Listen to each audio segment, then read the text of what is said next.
बोलिए श्री शंकर भगवान की जय। श्री माता पार्वती की जय। श्री जगज्जननी माता भवानी दुर्गा महारानी की जय। श्री भगवान वेद व्यास की जय। अथाष्टादशो अध्यायः। राजकुमारी शशिकला द्वारा मन ही मन सुदर्शन का वर्णन करना, काशीराज द्वारा स्वयंवर की घोषणा, शशिकला का सखी के माध्यम से अपना निश्चय माता को बताना।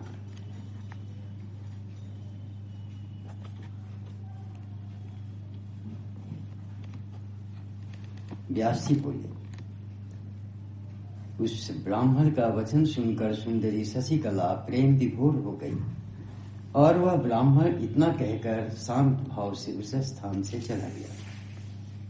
उस श्रेष्ठ ब्राह्मण के चले जाने पर वह सुंदरी पूर्व अनुराग से तथा विप्र की बातों से प्रेमातिरेक के कारण अत्यधिक अधीर हो उठी।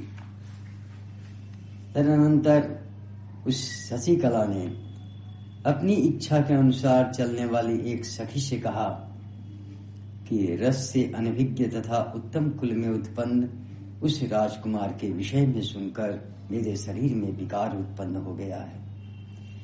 इस समय कामदेव मुझे अत्यधिक पीड़ा दे रहा है। अब मैं क्या करूं और कहां जाऊं? जब से मैंने स्वप्न में दूसरे कामदेव के सदृश उस राजकुमार को देखा है, तभी से विरह से आकुल हुआ मेरा मन अत्यधिक संतप्त हो रहा है। हे भामिनी, इस समय मेरे शरीर में लगा हुआ चंदन विष के समान, यह माला सर्प के तुल्य तथा चंद्रमा की किरणें अग्नि सदृश प्रतीत हो रही हैं। इस समय महल में, वन में, वावली में तथा पर्वत पर कहीं भी मेरे चित्त को शांति नहीं मिल पा रही है। नानाविध सुख साधनों से दिन में अथवा रात में किसी भी समय सुख की अनुभूति नहीं हो रही है। शैया, तांबूल, गायन तथा वादन, इनमें कोई भी चीजें मेरे मन को प्रसन्न नहीं कर पा रही हैं और न तो मेरे नेत्रों को कोई भी वस्तु तृप्त ही कर पा रही है। जी करता है उसी वन में चली जाऊं जहां वह निष्ठुर विद्यमान है, किंतु कुल की लज्जा के कारण भयभीत हूं और फिर अपने पिता के अधीन भी हूं। क्या करूं? मेरे पिता अभी मेरा स्वयंवर भी नहीं आयोजित कर रहे हैं। यदि स्वयंवर हुआ तो मैं इच्छा पूर्वक अपने को सुदर्शन को समर्पित कर दूंगी। यद्यपि दूसरे सैकड़ों समृद्धिशाली नरेश हैं, परंतु वे मुझे रमणीय नहीं लगते। राज्यहीन होते हुए भी इस सुदर्शन को मैं अधिक रमणीय मानती हूं। व्यास जी बोले, अकेला, निर्धन, बलहीन, वनवासी तथा फल का आहार करने वाला होते हुए भी सुदर्शन उस शशिकला के हृदय में पूर्ण रूप से बस गया था। भगवती के बाग बीज मंत्र के जप से सुदर्शन को यह सिद्धि प्राप्त हो गई थी। वह पूर्ण रूप से ध्यान मग्न होकर उस सर्वोत्तम मंत्र का निरंतर जप करता रहता था। एक बार स्वप्न में सुदर्शन ने उन अव्यक्त पूर्ण ब्रह्म स्वरूपा जगत जननी विष्णु माया तथा सभी संपदा प्रदान कराने वाली भगवती अंबिका का दर्शन किया। उसी समय सिंहवेरपुर के अधिपति निषाद ने सुदर्शन के पास आकर उसे सब प्रकार की सामग्रियों से परिपूर्ण उत्तम रथ प्रदान किया। उस रथ में 4 घोड़े जुते हुए थे और वह सुंदर पताका से सुशोभित था। निषाद राज ने राजकुमार सुदर्शन को विजयशाली समझकर उसे भेंट स्वरूप वह रथ दिया था। सुदर्शन ने भी प्रेम पूर्वक उसे स्वीकार कर लिया और मित्र रूप में आए हुए उस निषाद का वन्य फल मूलों से भली भांति सत्कार किया। तब आतिथ्य स्वीकार करके उस निषाद राज के चले जाने पर वहां के तपस्वी मुनिगण अत्यंत प्रसन्न होकर सुदर्शन से कहने लगे, हे राजकुमार, आप धैर्यवान हैं। भगवती की कृपा से थोड़े ही दिनों में निश्चय ही अपना राज्य प्राप्त करेंगे, इसमें संदेह नहीं है। हे सुव्रत, विश्वमोहिनी और वरदायिनी भगवती अंबिका आपके ऊपर प्रसन्न हैं। अब आपको उत्तम सहायक भी मिल गया है, आप चिंता न करें। तत्पश्चात उन व्रतधारी मुनियों ने मनोरमा से कहा, हे श्रुति स्मृते, अब आपका पुत्र सुदर्शन शीघ्र ही भूमंडल का राजा होगा। तब उस कोमलांगी मनोरमा ने उनसे कहा, आप लोगों का वचन सफल। हे विप्रगण, यह सुदर्शन आप लोगों का सेवक है।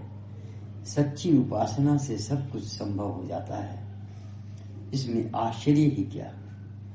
किंतु उसके पास न सेना है, न मंत्री है, न कोष है और न कोई सहायक ही है।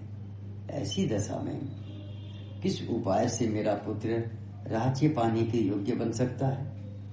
आप लोग मंत्र के पूर्ण वेत्ता हैं, अतः आप लोगों के आशीर्वचनों से मेरा यह पुत्र निश्चय ही राजा होगा, इसमें संदेह नहीं।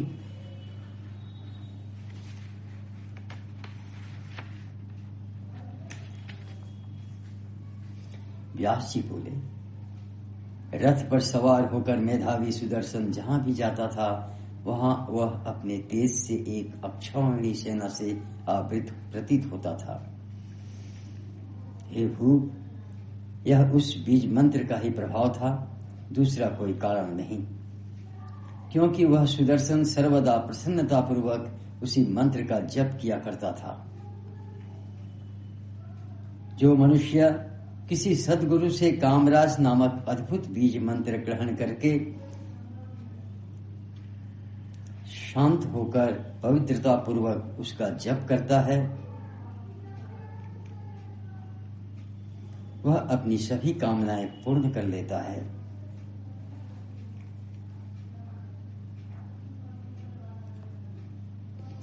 हे नृपश्रेष्ठ, भूतल पर अथवा स्वर्ग में भी कोई ऐसा अत्यंत दुर्लभ पदार्थ नहीं है जो कल्याणकारिणी भगवती के प्रसन्न होने पर न मिल सके।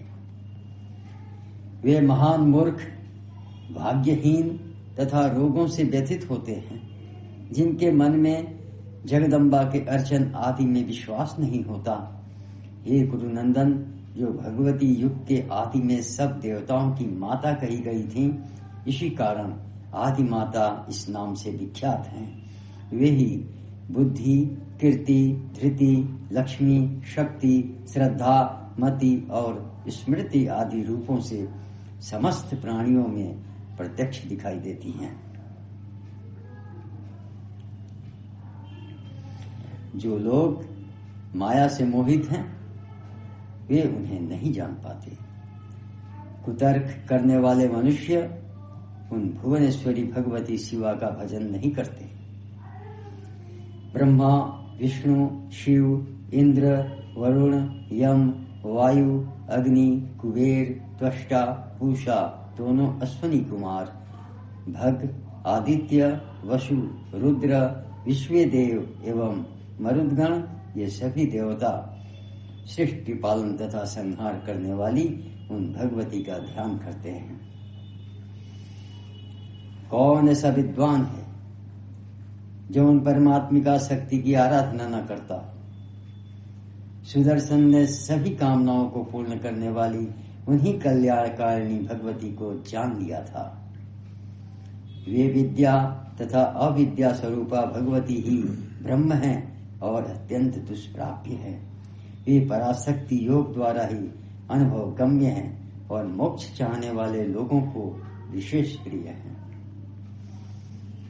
उन भगवती के बिना परमात्मा का स्वरूप जानने में कौन समर्थ है, जो 3 प्रकार की सृष्टि करके सर्वात्मा भगवान को दिखलाती।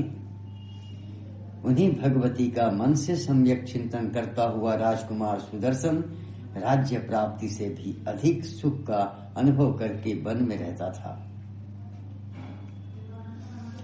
उधर वह शशिकला भी काम से निरंतर अत्यधिक पीड़ित रहते हुए नानाविध उपचारों से किसी प्रकार अपना दुखित शरीर धारण किए हुए थी। इसी बीच उसके पिता सुबाहु ने कन्या शशिकला को वर की अभिलाषिणी जानकर बड़ी सावधानी के साथ स्वयंवर आयोजित कराया। विद्वानों ने स्वयंवर के 3 प्रकार बताए गए हैं। वह क्षत्रिय राजाओं के विवाह हेतु उचित कहा गया है, अन्य के लिए नहीं। उनमें प्रथम इच्छा स्वयंवर है, जिसमें कन्या अपने इच्छानुसार पति स्वीकार करती है। दूसरा पण स्वयंवर है, जिसमें किसी प्रकार का शर्त रखा जाता है, पण रखा जाता है, जिसे भगवान श्री राम ने जानकी के स्वयंवर में शिव धनुष तोड़ा था। तीसरा स्वयंवर शौर्य शुल्क है, जो शूरवीरों के लिए कहा गया है। नृपश्रेष्ठ सुबाहु ने उनमें इच्छा स्वयंवर का आयोजन किया। शिल्पियों द्वारा बहुत से मंच बनवाए गए और उन पर सुंदर आसन बिछाए गए। तत्पश्चात राजाओं के बैठने योग्य विविध आकार प्रकार के सभा मंडप बनवाए गए। इस प्रकार विवाह के लिए संपूर्ण सामग्री जुट जाने पर सुंदर नेत्रों वाली शशिकला ने दुखित होकर अपनी सखी से कहा, एकांत में जाकर तुम मेरी माता से मेरा यह वचन कह दो कि मैंने अपने मन में ध्रुव संधि के सुंदर पुत्र का पति रूप में वर्ण कर लिया है। उन सुदर्शन के अतिरिक्त मैं किसी दूसरे को पति नहीं बनाऊंगी, क्योंकि स्वयं भगवती ने राजकुमार सुदर्शन को मेरा पति निश्चित कर दिया है। व्यास जी को उसके ऐसा कहने पर उस मृदुभाषिणी सखी ने शशिकला की माता विदर्भ सुधा से पास शीघ्र जाकर एकांत में उनसे मधुर वाणी में कहा,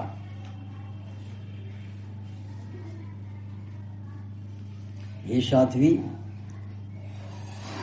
आपकी पुत्री ने अत्यंत दुखित होकर मेरे मुख से आपको जो कहलाया है उसे आप सुन लें और हे कल्याणी, इस समय शीघ्र ही उसका हित साधन करें। उसका कथन है कि भारद्वाज मुनि के आश्रम में जो ध्रुव संधि के पुत्र सुदर्शन रहते हैं, उनका मैं अपने मन में पति रूप में वर्णन कर चुकी हूँ, अतः मैं किसी दूसरे राजा का वर्णन नहीं करूंगी। व्यास जी बोले, वह वचन सुनकर रानी ने राजा के आने पर पुत्री की सारी बातें ज्यों की त्यों उनको बताई। उसे सुनकर राजा सुबाहु आश्चर्य में पड़ गए और बार बार मुस्कुराते हुए वे अपनी भार्या विदर्भ राजकुमारी से यथार्थ बात कहने लगे। हे सुब्रू, तुम तो यह जानती ही हो कि वह बालक राज्य से निकाल दिया गया है और निर्जन वन में अकेले ही अपनी माता के साथ रहता है।